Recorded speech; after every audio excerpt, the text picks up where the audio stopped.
గోవర్ధనుడి పంపించిన rowdy gang రావటం ఎంత క్లియర్గా రీసెంట్గా ఇన్ఫ్యాక్ట్ నా నోటీస్ కూడా వచ్చింది చంద్రమోహన్ రెడ్డి గారు.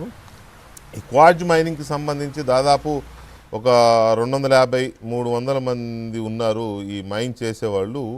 వీళ్ళందరినీ భయపెట్టి ఒక సిండికేట్ లాగా తయారవ్వాలి అని చెప్పి అనిల్ కుమార్ యాదవ్ గారు బాగా సీరియస్గా ట్రై చేసినారు. హైదరాబాద్ హోటల్లో కూడా మెరిడియన్ హోటల్ అనుకుంటా, అక్కడ మీటింగ్ పెడితే అందరూ పోలేదు, కొంతమంది వస్తే కొంతమందితో మాట్లాడి సెటిల్ చేసుకున్నారు. మిగతా వాళ్ళేమో విజయవాడ రమ్మన్నారు, అక్కడికి కొంతమంది వెళ్ళినారు. సో ఆ సిండికేట్లో చేరిన వాళ్ళు మైన్ చేసుకోవాలి, వీళ్ళ కప్పం వీళ్ళకి కట్టాలి. సిండికేట్లో చేరకపోతే మైన్ చేయడానికి లేదు. ఇది రీసెంట్ డెవలప్మెంట్ మా దృష్టికి వచ్చింది. ఇది కరెక్టేనా? ఇది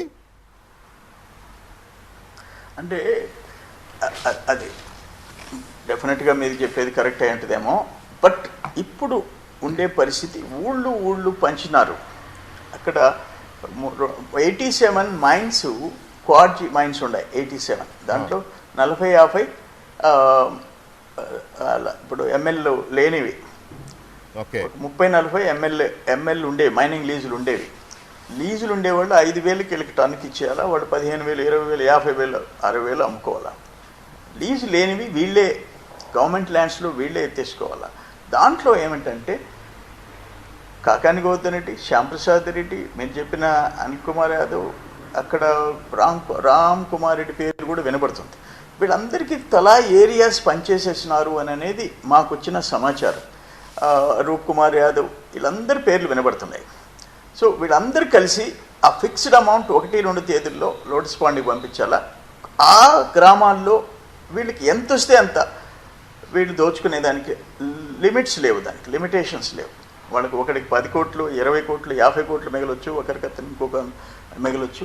ఆ అమౌంట్ ఫిక్స్ చేసిన షేర్ పంపించేస్తే వీళ్ళంతైనా దోచుకోవచ్చు అనేది వచ్చింది.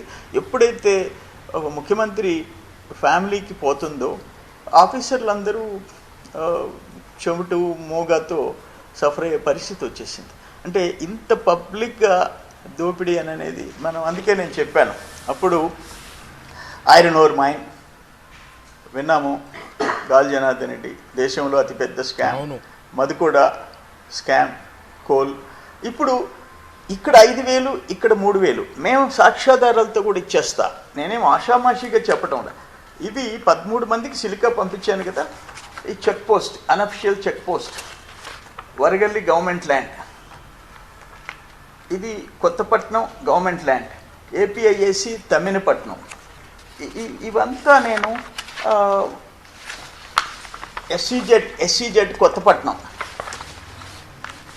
ఇది వరగల్లి సొనకాలం, న్యాచురల్ స్ప్రింగ్స్ అంటారు. ఈ సొనకాలంలో వాటంతటా అవి నీళ్లు ఊరి ఒక కాలువ 1,500 ఎకరాలు, ఒక కాలువ 1,000 ఎకరాలు ఇస్తాయి.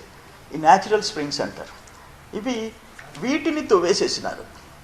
వీటికి కరెంటు పడలేదు, మోటార్ పడలేదు, పైనుంచి నీళ్లు రానక్కర్లేదు. ఎస్సీజెడ్ ల్యాండ్, ఇది మన్నేగుంట గవర్నమెంట్ ల్యాండ్. ఇంత సాక్ష్యం ఇవన్నీ నేను ఇదంతా 10-1 అడంగల్. ఏ భూములు అయితే చెప్పానో ఇవి ప్రభుత్వ భూమి. ఇక్కడ ఊరి పేరు చిల్లకూరు మండలం, ఇక్కడ వేళ్లపాడెం. నేను చూపించిన ఫొటోస్లో ఏ ల్యాండ్స్ వీళ్ళు వాడుతున్నారో 10-1 అడంగల్ 1Bలు ఏ పేరుతో ఉన్నాయి ప్రభుత్వ భూములు, అన్ని ప్రభుత్వ భూములు. Temple lands, APIIC lands, SEZ lands, same క్వార్జ్లో కూడా. ఇంత చేసి నేను ఎవిడెన్స్లతో ఇస్తే ఒక్క ఆఫీసర్ రెస్పాండ్ కాడండి. చీఫ్ సెక్రటరీ టు ఊర్లో ఉండే పంచాయతీ సెక్రటరీ. ఏమైపోయింది సిస్టమ్? ఈ రాష్ట్రం ఏమైపోయింది?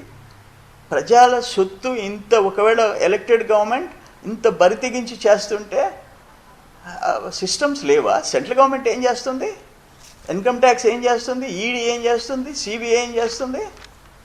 ఒక ముఖ్యమంత్రిని ప్రజలు ఎన్నుకుంటే లైసెన్స్డా? ఎప్పుడన్నా చూసామా ఇటువంటి పరిస్థితి? రైట్. అంటే మోరార్లెస్ ప్రకాశం కానీ, నెల్లూరు కానీ, చిత్తూరు అంటే ఉమ్మడి చిత్తూరు కానీ, అండ్ కడప కొంచెం ఆ జిల్లాల్లో, అండ్ ఇంకా అదర్ పార్ట్స్ ఆఫ్ ఆంధ్రప్రదేశ్, ఇక్కడ అన్ని చోట్ల కూడా ఈ మైనింగ్ డిఫరెంట్ మెటీరియల్స్ మైనింగ్ అనేది జరుగుతుంది. వాటిల్లో కొన్ని చాలా కాస్ట్లీ, ఇది ఎక్కడ ప్రపంచంలో ఎక్కడ దొరకని ఇవి కూడా మన దగ్గర అవైలబుల్ ఉన్న మైన్స్ ఉన్నాయి. సో ఇవన్నీ కూడా ఇంత కాస్ట్లీ మైనింగ్ జరుగుతూ ఉంటే పొలిటీషియన్స్, మైన్స్, ఇవి మైనింగ్ బిజినెస్, పాలిటిక్స్, ఈ రెండు కలగాపలకం అయిపోయినాయి. మైనింగ్ లేకుండా పాలిటిక్స్ నడిచే పరిస్థితి లేదు, పాలిటిక్స్ లేకుండా మైనింగ్ జరిగే పరిస్థితి లేదు. చాలామంది పొలిటీషియన్స్, అందరూ అనకపోయినా మెజారిటీ, ఎందుకు ఈ పరిస్థితి ఉంది? పవర్కి మైన్కి సంబంధం ఏంటి? ఈ అన్ని పార్టీలు కూడా ఇలాగే ఉన్నారు, కొంచెం ఎక్కువ తక్కువ ఉంటే ఉండవచ్చు. అది కూడా చర్చిద్దాం చంద్రమోహన్ రెడ్డి గారితో ఒక చిన్న బ్రేక్ తర్వాత.